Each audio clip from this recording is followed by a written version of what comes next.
এইটো হ'ল দিল্লীৰ ওচৰত মূৰ তল নকৰা আঞ্চলিকতা। আমি অতুল বৰা নহয়, সেইটো বস্তু স্পষ্টকৈ কৈ দিছোঁ। কালি কথাটো হ'ল, প্ৰথম বস্তুটো হ'ল যে আমি নতজানু হোৱা জাতীয়তাবাদী নহয়। আমি হ'ল জুবিন দাই কোৱা যিটো ছ'চিয়েলিষ্ট আঞ্চলিকতাবাদী, আমি হ'লো সমাজবাদী জাতীয়তাবাদী আঞ্চলিকতাবাদী। গতিকে আমাক যদি কোনোবাই মানে একদম ধমকি মাৰি ক'ব খোজে, তেতিয়াহ'লে আমি কাৰো কথা নহয়। আমি বিজেপিক খেদিবৰ কাৰণে কংগ্ৰেছৰ লগত একলগ হৈছোঁ। কংগ্ৰেছে সেইটো কথা বুজি পাব লাগিব। কংগ্ৰেছে যদি আমাক ধমকি মাৰি এইখনো নিদিওঁ, এইটোও নকৰোঁ, এইটোও নকৰোঁ, আমুকো এৰি দিয়া তামুকো এৰি দিয়া বুলি কয়, আমি ক'ত আমি কেয়াৰ কৰা মানুহ। আমি হ'লো ৰাইজৰ দলটো হ'ল অসমৰ আটাইতকৈ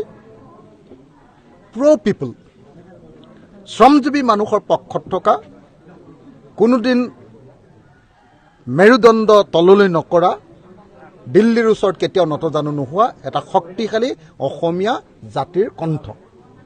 গতিকে এই কণ্ঠক কোনোবাই হেঁচা মাৰি ধৰি কিবা এটা কৰাব পাৰিম বুলি এইটো নোৱাৰিব। এই মেছেজটো আপোনালোকে পঠিয়ালে হ'ল। এতিয়া কথাটো হ'ল, আজি মৰিয়নি বিধানসভা সমষ্টিত এটা পৰিয়ালক আমি 35 বছৰ শাসন দিলোঁ। 15 বছৰ মাকে, 20 বছৰ পুতেকে।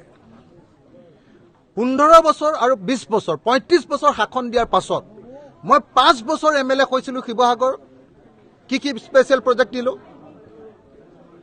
ৰংঘৰ প্ৰকল্প 142 কোটি টকা, শিৱসাগৰ ডিষ্ট্ৰিক্ট ষ্টেডিয়াম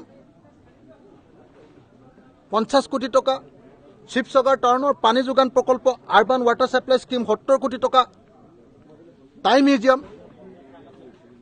তাৰপাছত আপোনাৰ কিমান কৈ থাকিম, চাৰ্কিট হাউচ, ব্ৰহ্মপুত্ৰ নদীৰ খহনীয়া ৰোধ কৰিবৰ কাৰণে 205 কোটি টকা, বৰপুখুৰী সৌন্দৰ্যবৰ্ধনৰ কাৰণে 24 কোটি টকা, ঐতিহাসিক যমুনা সৌন্দৰ্যবৰ্ধনৰ কাৰণে 10 কোটি টকা। মানে এটাৰ পাছত আনটো স্পেচিয়েল প্ৰজেক্ট আনিলোঁ।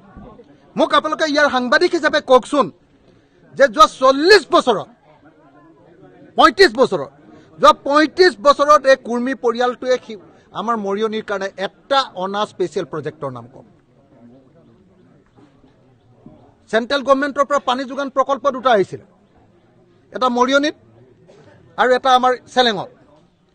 দুইটাৰ পইচা খাই এক টোপাল পানী দিব নোৱাৰিলে। মই শিৱসাগৰৰ 88% মানুহক গাঁৱত জেজেমৰ জৰিয়তে পানী যোগান ধৰিলোঁ।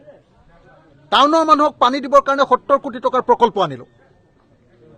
অকল তুলনি বিয়া খাইতো MLA হ'ব নোৱাৰি। এজন MLAৰ প্ৰধান কামটো হ'ল আইন ৰচনা কৰা, সদায় চৰকাৰী পক্ষত থাকে। এখন চাহ শ্ৰমিকৰ মুক্তিৰ কাৰণে, চাহ শ্ৰমিকৰ ভাল হ'বৰ কাৰণে কিবা এখন আইন আনিব পাৰিলে নেকি? তেওঁ চাহ শ্ৰমিক বুলি যে কৈ থাকে, আমিতো তেওঁক চাহ শ্ৰমিক কৰা কেতিয়াও দেখা নাই। তেওঁকতো আমি মদৰ দোকানহে দিয়া দেখিছোঁ। মদৰ দোকানৰহে মালিক ৰূপজ্যোতি কুৰ্মী।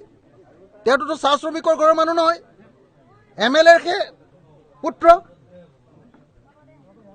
গতিকে একদম স্পষ্ট ভাষাত আমি ক'বলৈ আহিছোঁ যে যি আইন ৰচনা কৰিব নোৱাৰে, যি বিধান ৰচনা কৰিব নোৱাৰে, যি সংবিধান পঢ়িব নাজানে, সেই মানুহক MLA পাতি থাকি কি লাভ হ'ব?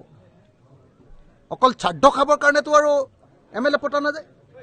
শ্ৰাদ্ধত এক টোপোলা আপেল লৈ যাবৰ কাৰণেতো আৰু কাকো MLA পতা নহয়। অকল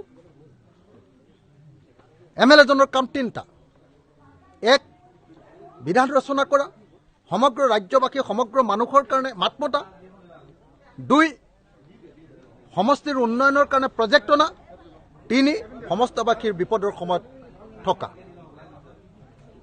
আজি সমষ্টিবাসীৰ বিপদৰ সময়ত ৰূপজ্যোতি কুৰ্মীয়ে কেতিয়াবা মানুহৰ লগত আছেনে? কেতিয়াবা মোক কওকচোন। এই যে এতিয়া আমাৰ ফালে কি বুলি কয় এডোখৰ ঠাই, চিন্তামণিগড়ত যে এতিয়া মানুহৰ খেতি পথাৰ তাত যে ডাঙৰ ডাঙৰ জলাশয় বনাবলৈ যে মাটি দখল কৰি আছে, তাত মানুহে যেতিয়া আন্দোলন কৰি আছে, ৰূপজ্যোতি কুৰ্মীৰ ভূমিকা কি? পুলিচ লগাই মানুহক মাৰপিট কৰা। এইটো MLAৰ কাম নেকি? ৰূপজ্যোতি কুৰ্মীয়ে জনগণৰ প্ৰতিনিধি নে তেওঁ ঠিকাদাৰৰ এজেণ্ট? এইটোহে লাগে। গতিকে মই আপোনালোকক স্পষ্টকৈ ক'ব খুজিছোঁ যে এইবাৰ ৰূপজ্যোতি কুৰ্মীক আমি এই কুৰ্মী পৰিয়ালক এইবাৰ মৰিয়নিৰ পৰা বিদায় দিব লাগিব। আমি অসমৰ ভিতৰতে আটাইতকৈ চোকা ছোৱালী এজনী, আটাইতকৈ অগ্ৰণী মহিলা এগৰাকী জ্ঞানশ্ৰী, যি কা আন্দোলনৰ এটা মডেল আছিলে, ৰোল মডেল আছিলে, যি জ্ঞানশ্ৰী বৰাই জাতীয়তাবাদ কৰিবৰ কাৰণে নিজৰ কলেজৰ চাকৰি ত্যাগ কৰিছে, সেই জ্ঞানশ্ৰীক আনিছোঁ, আমাৰ ঘৰটো দি দিছোঁ, এই ঘৰতে থাকিব, ইয়াতে থাকি মৰিয়নি সমষ্টিত কাম কৰিব।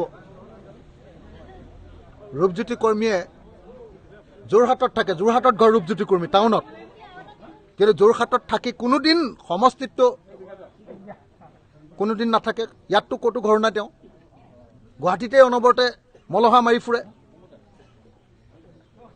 কিন্তু জ্ঞানশ্ৰী বৰাই ইয়াতে থাকে, এই লুকুৰাখন গাঁৱত থাকে, এই হাঁহচুৰাত থাকে, এই টিয়কত থাকে, এই মৰিয়নিত থাকে, গোটেই সমষ্টিৰ কাম কৰিব। সেইকাৰণে মই এই মুহূৰ্তত মৰিয়নি সমষ্টিৰ সকলো ৰাইজকে আহ্বান জনাবলৈ আহিছোঁ যে যেনেকৈ শিৱসাগৰত যোৱাবাৰ 21 চনত মোক জিকোৱাটো এটা সন্মানৰ প্ৰশ্ন আছিলে, এইবাৰ মৰিয়নিবাসী ৰাইজৰ কাৰণে ডক্টৰ জ্ঞানেশ্ৰী বৰাক জিকোৱাটো এটা সন্মানৰ প্ৰশ্ন। সেইকাৰণে সমগ্ৰ অসমৰ মানুহে চাইছে যে অসমৰ কাৰণে কাম কৰিবলৈ অহা জ্ঞানেশ্ৰী বৰাক এইবাৰ মৰিয়নিবাসী ৰাইজে জিকাব নে ফচহু কথাৰে, বাৰে ভচহু কথাৰে সদায় মানুহক ভেঙুচালি কৰিবৰ কাৰণে সুযোগ দিয়া ৰূপজ্যোতি কৰ্মীক জিকাব। এইটোৱে হ'ল এই মুহূৰ্তত মৰিয়নিবাসী ৰাইজৰ কাৰণে লাখটকীয়া প্ৰশ্ন। আৰু মই ভাবোঁ যে মৰিয়নিবাসী ৰাইজ জয় হ'ব, মৰিয়নিবাসীৰ মানুহে সন্মান কৰিব আৰু মৰিয়নিবাসী ৰাইজে নিশ্চয় শুদ্ধ সিদ্ধান্ত গ্ৰহণ কৰিব। যিকোনো খবৰৰ বাবে যোগাযোগ কৰক আমাৰ এই নম্বৰত 9181 307 221।